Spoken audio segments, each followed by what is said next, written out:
Dah, silahkan Pak Taufik ya. Saya mau ke bawah, mau tugas semprot ya. Silahkan. Oke, baik Pak. Terima kasih. Ya. Bismillahirrahmanirrahim. Assalamualaikum warahmatullahi wabarakatuh. Selamat pagi teman-teman semua. Langsung saja ya. Insya Allah semua pada sehat, semua pada dalam kondisi yang baik di pagi hari ini. Langsung saja untuk materi Bapak. Materi yang saya berikan hari ini adalah tentang ulama. Kalau yang kemarin kan tentang ilmuwan pada masa-masa Daulah Abbasiyah. Nah, sekarang ulamanya. Jadi ulama di dalam materi yang Bapak kasih ini terbagi menjadi tiga. Ada ulama hadis, ulama fikih, lalu ulama tafsir. Nah, siapa saja sih ulama hadis itu? Yang pertama, ada ulama hadis atau bisa disebut juga muhadisin. Para ulama yang mengembangkan ilmu hadis pada zaman Daulah Abbasiyah sangat banyak. Yang paling menonjol di antara mereka ada 6. Mereka merupakan pakar hadis yang telah melakukan seleksi ketat terhadap hadis-hadis Nabi Muhammad Shallallahu Alaihi Wasallam. Tujuannya dari penyelesaian tersebut adalah untuk mengetahui sumber hukum yang benar. Jadi yang pertama ada ulama Imam Bukhari. Nama lengkapnya Abu Abdullah Muhammad bin Ismail bin Ibrahim bin Mukiro Al-Ja'fi bin Bardizbah Al-Bukhari. Lahir bulan Syawal 194 Hijriah di Bukhara, Uzbekistan, Asia Tengah. Sehingga dikenal dengan panggilan Al-Bukhari karena lahirnya di Bukhara, kota Bukhara. Imam Bukhari dididik dalam keluarga ulama yang taat beragama. Dalam kitab As-Siqat, Ibnu Hibban menulis bahwa ayah Bukhari dikenal sebagai seorang yang wara, seorang ulama bermadzhab Maliki dan murid dari Imam Malik, ulama besar dan ahli fikih. Ia wafat ketika Bukhari masih kecil. Jadi ayahnya Imam Bukhari ini wafat ketika Imam Bukharinya saat masih kecil. Imam Bukhari sudah melakukan pengembangan menuntut ilmu sejak berusia sebentar ya.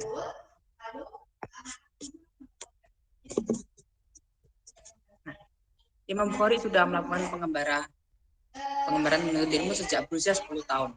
Ia pergi ke kota Balkh, Naisabur, Rai, Baghdad, Basrah, Kufah, Mekah, Mesir dan Syam. Jadi banyak sekali kota-kota yang sudah dikunjungi oleh Imam Bukhari untuk menuntut ilmu. Imam Bukhari berguru pada Syekh Ad-Dakhili, ulama ahli hadis yang masyhur di kota Bukhara. Pada usia 16 tahun, ia mengunjungi kota suci Mekah dan Madinah untuk mengikuti kuliah dari para guru besar hadis. Pada usia 18 tahun, dia sudah hafal karya Mubarak dan Waqi' bin Jarrah bin Malik bersama gurunya Syekh Ishaq yang menghimpun hadis-hadis sahih dalam satu kitab. Imam Bukhari merupakan ulama hadis yang banyak menulis kitab-kitab hadis. Kitab-kitabnya menjadi rujukan bagi umat Islam di seluruh dunia, salah satunya Indonesia. Sebagai diantaranya karya-karyanya adalah Sahih Bukhari, Al-Adab Al-Mufrad, Ad-Duafa, As-Sukhir, dan lain-lain. Di antara karya-karyanya tersebut yang paling masyhur adalah Al-Jami'al, Al-Musnad, As-Sahih, Al-Muqtasar min Umur Rasul Allah wa Sunani wa Ayami. Namanya agak susah ya, jadi nanti kalau bisa diperhatikan materi yang Bapak berikan di grup nanti ya, dalam bentuk PowerPoint. Imam Bukhari wafat pada malam Idul Fitri tahun 256 Hijriah. Dalam usia 62 tahun, jenazahnya dikuburkan di Horteng, sebuah desa di Samarkand. Lalu selain Imam Bukhari, ulama hadis ada lagi juga Imam Muslim. Nama lengkapnya Imam Abul Husain Muslim bin Al-Hajjah bin Muslim bin Kausyas Al-Khusairi An-Naisaburi. Kenapa dinamakan ada An-Naisaburi? Karena beliau ini dilahirkan di Naisabur, kota Naisabur, pada tahun 204 Hijriah atau 810 Masehi. Kota Naisabur saat itu termasuk wilayah Rusia yang dalam sejarah Islam dikenal sebutan Mawara An-Nahr, daerah-daerah yang terletak di depan Sungai Jurun di Uzbekistan, Asia Tengah. Imam Muslim sangat menyukai ilmu hadis. Kecerdasan dan ketajaman hafalannya sudah ditunjukkan sejak kecil pada usia 10 tahun. Sering datang berguru kepada Imam Ad-Dakhili seorang ahli hadis di kotanya. Setahun kemudian, Imam Muslim mulai menghafal hadis dan berani mengoreksi kekeliruan gurunya sendiri jika salah dalam periwayatan hadis. Kecintaannya kepada ilmu hadis menjadikannya pengembara ke berbagai tempat dan untuk mendapatkan silsilah yang benar sebuah hadis. Imam Muslim banyak menulis kitab-kitab hadis, di antaranya yang termasuk ada Al-Jami' As-Sahih atau yang dikenal dengan Sahih Muslim, Al-Musnad Al-Kabir, Al-Asma wa Al-Hukm, Al-Ilal, dan lain-lainnya. Beliau wafat pada hari Ahad sore, dimakamkan di Nasar Abad, salah satu daerah di luar Nisabur, pada hari Senin 25 Rajab 261 Hijriah dalam usia 55. Selanjutnya ada Imam Abu Daud. Jadi selain Imam Bukhari dan Imam Muslim, ada Imam Abu Daud. Nama lengkap dari Imam Abu Daud adalah Sulaiman bin Al-Ayas bin Ishaq bin Bashir bin Syiddat bin Amr Al-Azdi As-Sijistani. Dilahirkan pada tahun 226 Hijriah atau 817 Masehi di Sijistan. Sejak kecil, Imam Abu Daud sudah mencintai ilmu dan para ulama.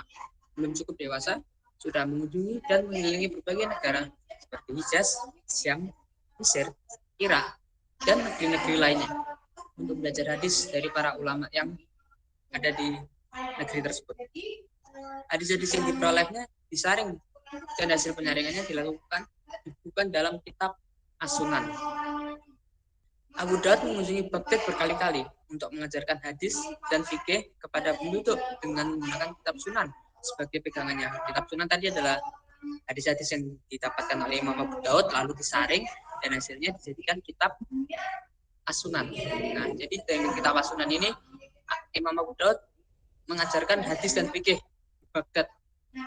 Kitab Sunan karyanya ini dipuji oleh Ahmad bin Hanbal, ulama fikih termasuk dalam 4 imam madzhab. Kemudian Abu Daud menetap di Basrah atas permintaan gubernur setempat yang menghendaki supaya Basrah menjadi pusat bagi para ilmuwan dan peminatan hadis. Imam Abu Daud banyak sekali menulis hadis. Antara lain ada tadi kitab As-Sunan, kitab Al-Marasil, kitab Al-Qadar, dan lain-lainnya. Kitabnya yang banyak dikenal di kalangan umat Muslim Indonesia adalah kitab As-Sunan tadi, seperti yang saya sebutkan di awal, kitab As-Sunan milik Abu Daud. Imam Abu Daud meninggal di Basrah pada tanggal 16 Syawal 275 Hijriah. Selanjutnya ada Imam At-Tirmizi. Imam At-Tirmizi banyak mengarang kitab, diantaranya kitab Al-Hilal, kitab Asma As-Sohabah, dan yang terkenal adalah kitab As-Sunan. Jadi juga At-Tirmizi ini mengarang atau membuat kitab As-Sunan. Dalam bab hadis hasan disebutkan bahwa Sunan At-Tirmizi adalah induk dari hadis hasan. Jadi hadis kan ada beberapa tingkatan ya, salah satunya adalah hasan. Dan kitab tersebut ada 4 bagian. Pertama, bagian yang dipastikannya kesahihannya. Kedua, bagian yang mencapai syarat. Abu Daud dan An-Nasai. Ketiga, bagian yang jelas ilatnya. Keempat, dalam hal yang ia terangkan dalam katanya sendiri, yang kutarjikan dalam kitabku ini adalah hadis yang telah diamalkan oleh sebagian ulama. Setelah menjalani perjalanan panjang untuk belajar, mencatat, diskusi dan bertukar pikiran dan mengarang, pada akhir hidupnya dia menderita penyakit buta. Jadi Imam At-Tirmizi ini setelah menjalani perjalanan yang sangat panjang, dia terkena penyakit buta.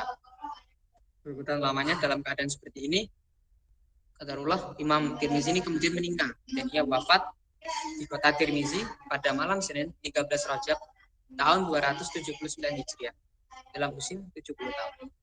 Selanjutnya ada Imam An-Nasai. Nama lengkap dari Imam An-Nasai adalah Abu Abdurrahman bin Syu'aib bin Ali Ibnu Abi Bakar Ibnu Sinan An-Nasai. Lahir pada tahun 215 Hijriah, dikenal dengan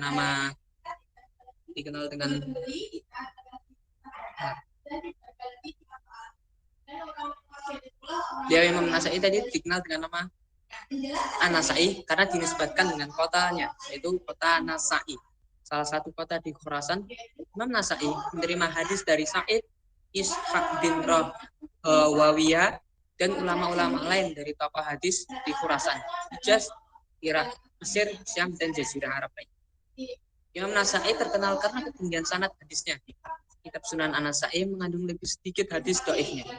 Setelah hadis Sahih Bukhari dan Sahih Muslim, kitab-kitab hadis karya Imam An-Nasa'i diantaranya ada As-Sunan Al-Kubra yang dikenal dengan Sunan An-Nasa'i, As-Sunan Al-Mujtaba, dan kitab-kitab lainnya.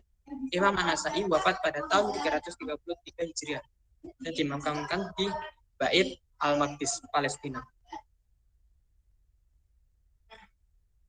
Imam Ibnu Majah. Selanjutnya ada Imam Ibnu Majah. Jadi ada Imam Abu Daud, Imam Tirmizi, Imam An-Nasa'i, dan Imam Bukhari. Selanjutnya ada Imam Ibnu Majah.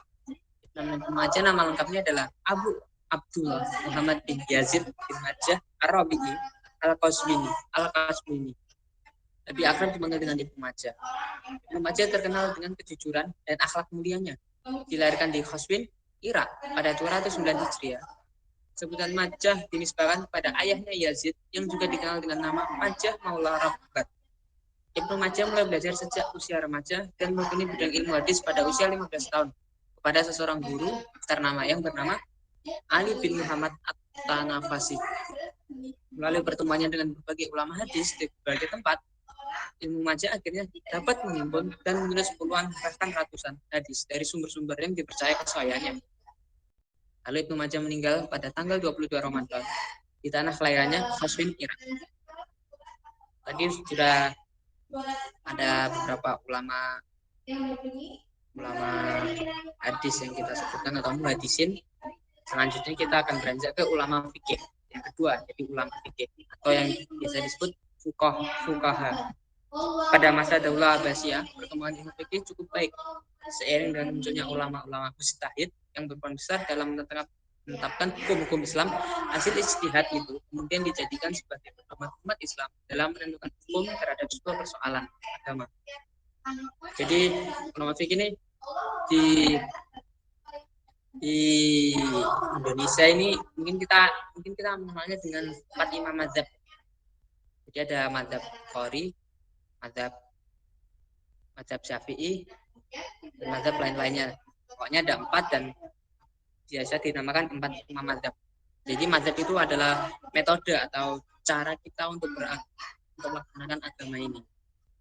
Walaupun ada perbedaan sedikit-sedikit, tapi itu tetap bisa ditolerir karena itu semua juga berdasarkan Al-Quran dan As-Sunnah. Jadi salah satu yang berbeda imam mazhab yang pertama ada Imam Abu Hanifah. Ulama ini terkenal dengan ilmu teologi dialektik dan pendiri mazhab dari Hanafi.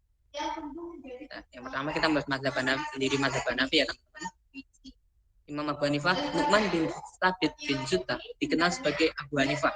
Lahir di Kufah, Irak pada 80 Hijriah dan wafat di Baghdad. Sebagai pendiri mazhab Hanafi, secara keseluruhan Abu Hanifah hidup selama 70 tahun dalam hitungan kalender Hijriah. Dia hidup pada masa transisi kedua kekuatan besar dalam dunia Islam, yaitu dinasti Umayyah dan dinasti Abbasiyah. Pada masa remajanya, Imam Abu Hanifah ini telah menunjukkan cintaannya kepada ilmu. Di samping menuntut ilmu fikih, juga mendalami ilmu tafsir, hadis, bahasa Arab, dan ilmu hikmah. Meski anak seorang saudagar kaya, kehidupannya sangat sederhana. Abu Hanifah seorang yang takwa dan soleh. Seluruh waktunya lebih banyak diisi dengan amal ibadah. Jika berdoa, Abu Hanifah ini air matanya bercucuran, mengharapkan keridhaan Allah. Karya-karya yang ditinggalkan oleh Imam Hanafi diantaranya Fikih Akbar, Al-Alim wal Muhtam, dan Mustad Fikih Akbar. Dalam menetapkan hukum, Imam Hanafi menggunakan metode berdasarkan Al-Quran, Sunnah Rasul, fatwa sahabat, istihsan, ijma', dan urf. Lalu ada Imam Malik bin Anas. Imam Malik bin Anas ini mufti Madinah. Dia adalah pendiri mazhab dari mazhab Maliki. Nama lengkapnya Malik bin Anas bin Malik bin Amar. Malik bin Amar. Al-Haris bin Huaimin bin Jusail bin Amar bin Al-Haris Zi Azabah dilahirkan di Madinah, di kota Madinah pada tahun 93 Hijriah. Imam Malik menerima hadis dari 900 orang guru, 300 dari golongan tabi'in, 600 dari tabi'in, dan Imam Malik belajar dari Madinah dan menulis kitab Al-Muwatta yang disusun selama 40 tahun dan telah ditunjukkan kepada 70 ahli fikih di kota Madinah. Imam Malik menderita sakit selama 22 hari, kemudian 10 hari setelah itu Dia wafat, sebagian meriwayatkan Imam Malik wafat pada 14 Rabiul pada usia 87 tahun. Selanjutnya ada mazhab Syafi'i. Mazhab Syafi'i ini umat bernama, beliau ini adalah Imam Syafi'i yang bernama lengkap Muhammad bin Idris bin Abbas bin Utsman Asy-Syafi'i bin Ubaid Hisham bin Abdul Muthalib bin Abdul Manaf bin Husain yang merupakan keturunan Quraisy dari Bani Muthalib. Nasabnya bertemu Rasulullah di Abdul Manaf. Dilahirkan di Gaza, Palestina pada tahun 150 Hijriah, itu pada masa Khalifah Al-Rasyid Al-Amin dan Al-Ma'mun dari Daulah Abbasiyah. Selanjutnya ada Imam Ahmad bin Hanbal. Nama lengkapnya adalah Ahmad bin Muhammad bin Hanbal bin Hilal bin Al-Asad Al-Mazi Al-Bakti.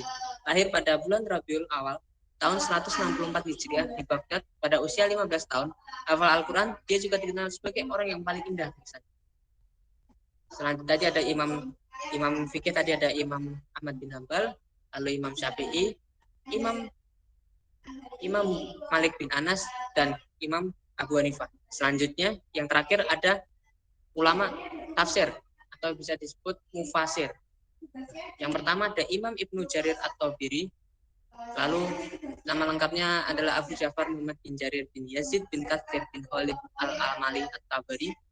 At-Tabari ini banyak menulis kitab berkaitan dengan bagi ilmu seperti ilmu tafsir, sejarah, hadis, hukum, dan lain-lainnya. At-Tabari wafat pada hari Senin 27 Syawal yang bertepatan dengan 17 Februari 923 Masehi dalam usia 85 tahun. Yang terakhir ada Imam Ibnu Katsir. Nama lengkap dari beliau adalah Imam Duddin Ismail bin Umar bin Katsir Al-Quraisy Al-Buswari. Dilahirkan di Mijdal. Beliau menurut Al-Hafiz Ibnu Hajar Al-Asqalani, Ibnu Katsir ini hilang penglihatan di akhir hayatnya dan wafat di Damaskus, Syam pada 774 Hijriah. Baik, cukup itu teman-teman materi yang Bapak berikan.